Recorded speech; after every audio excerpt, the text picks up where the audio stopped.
Kada bih mogla da pomjerim makar neko od ovih auta, možda bi vozači shvatili da su pogriješili i da ne treba da se parkiraju gdje god požele i kada god to hoće. Ovako gubimo svi, i biciklisti i pješaci, a vozači šalju potpuno pogrešnu poruku. Nameće se onda sasvim jednostavno pitanje, je li Podgorica spremna za biciklističke staze i zašto nam uvijek fali samo malo saobraćajne kulture?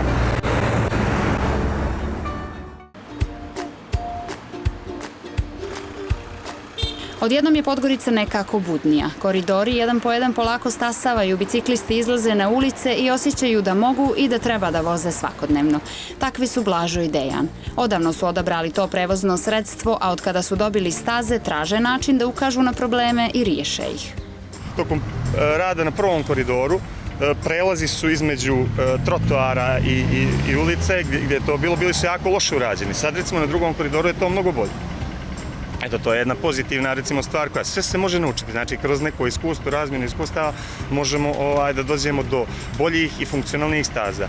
Gradske vlasti nijesu planirale staze kada i cjelokupnu infrastrukturu i to biciklisti razumiju jer je improvizacija vidljiva na većini lokacija u gradu. Negdje se biciklisti i pješaci teško mimo ilaze, a nekad ljudi prosto ne znaju ili ne poštuju pravila. Ima i dosta biciklista koji krše pravila, koja voze, ne znam, suprotnom trakom, smetaju pješacima, jer iako smo mi ranjiva kategorija, najranjivija kategorija su pješaci.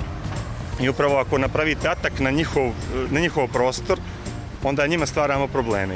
Ne smijemo prostor uzimati pješacima. To se najviše odnosi na ulicu Kralja Nikole, gdje biciklisti i pješaci dijele stazu. Crvenica kaže da je moglo biti i drugačije.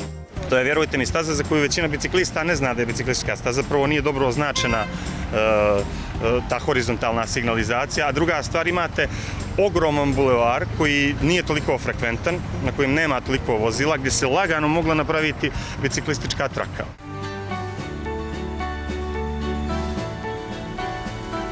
Policija donekle pokušava da riješi novonastalu gužvu. Opominje pješake da staze nijesu namijenjene njima. Savjetuje vozačima da čuvaju i jedne i druge. Kada edukuju građane i kada narod postane svjestan postojanja biciklista, onda će početi i da ih kažnjavaju.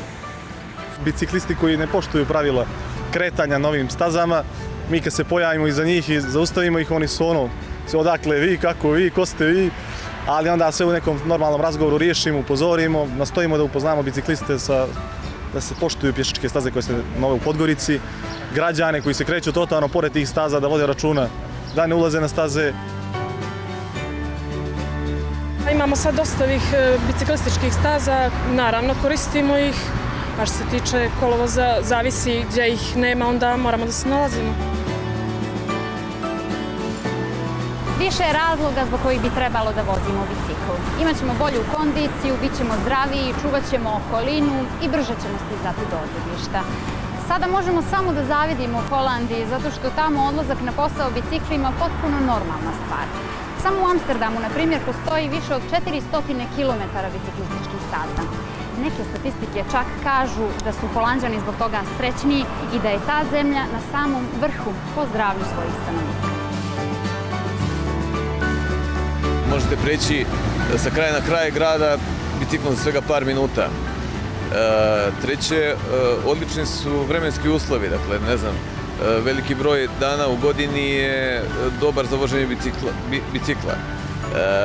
Ako imamo u vidu da su najpoznatiji biciklistički gradovi u zoni gdje ima često padavina, lako dolazimo do zaključka kakvi su ovdje uslovi.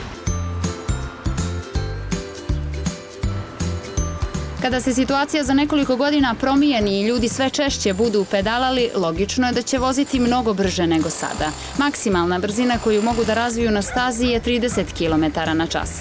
Zato, već sada, kaže dugogodišnji biciklista Dejan, dok smo na vrijeme moramo početi da mijenjamo navike. Tolikom brzinom se kroz grad teško može voziti zbog iznenadnih uletanja životinja, osoba, dece na staze, tako da u prvom redu čovjek mora da bude oprezan da bi sebe sačuvao, a i druge.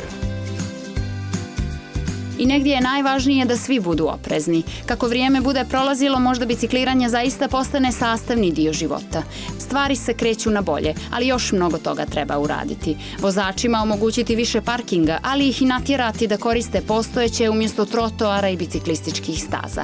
Pješake da poštuju prostor za bicikliste, a bicikliste da vode računa o sebi i pješacima. Da je vrijedno truda, pokazuju Holanđani.